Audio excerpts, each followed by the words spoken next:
All right, folks, what do you get when you cross a country increasingly open to the changing of hitherto sacrosanct cultural and governmental norms with a flaming asshole of a dictator's illegitimate son? That's right, you get Canada in the present day.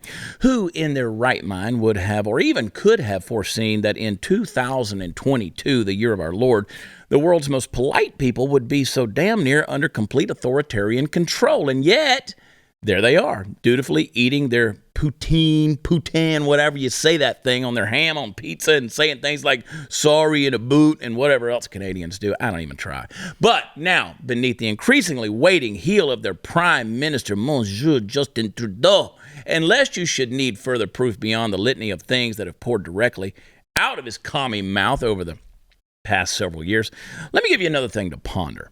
Remember back in February of this year when there was the whole trucker convoy protest in Canada? Remember how Trudeau declared martial law and we didn't know for sure if we were about to have a massacre on our hands despite the protests themselves being actually peaceful? Do you remember any of that at all? I know it seems like it happened a million years ago, but that's because the news cycle is fuller than John Fetterman's diaper these days, and you've had 3 or 4 apocalypses to process just since then. Nevertheless, it has come out in a recent public inquiry that some of the members of Trudeau's cabinet were discussing the possibility of crushing the so-called Freedom Convoy with actual tanks.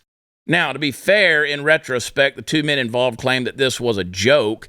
Cabinet Minister David Lametti and Safety Minister Marco Mendocino reportedly wrote emails back and forth to each other about this possibility. And hey, maybe it really was a joke, but it's worth noting that Canada's making of the totalitarian omelet will eventually require that a few eggs be broken. That's kind of how the whole thing works.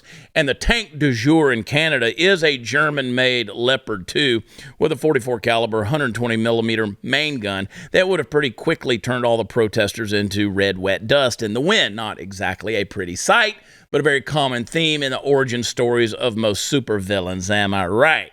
As it turned out, Trudeau did not stoop so far this time. Folks, this crap is happening directly to the north of us. America's hat is slowly turning into a desolate wasteland of dictatorial rule and abject slavery, and that's just not what you expect from Canada. My whole lifetime, Canadians were the polite pushovers from the polls, people you only didn't want to cross in the context of a hockey game, beer-loving, weird accent-having, mullet-sporting folks who wore a lot of plaid and smiled at you through missing teeth while wishing you bonne nuit or whatever obligatory amount of French they had to speak at you to hit their daily quota. This beautiful stereotype is fast disappearing like an animal that's endangered but oh so tasty into the maw of authoritarianism beneath the watchful eye of the most pencil-neck-looking geek I've ever seen in government. Is the propensity to be a shithead genetic? I mean, do you think, because there's pretty solid evidence that this mofo is the illegitimate son of the late not-so-great Fidel Castro, so maybe that's it. Either way, Canada serves as an object lesson for us down here in the States, and we'd better wake up to it pretty quickly because Trudeau just as easily could have unleashed his military forces on Canadian citizens, and he might have even gotten away with it. What about here? What happens if that situation goes down here? Well, it ain't gonna be pretty.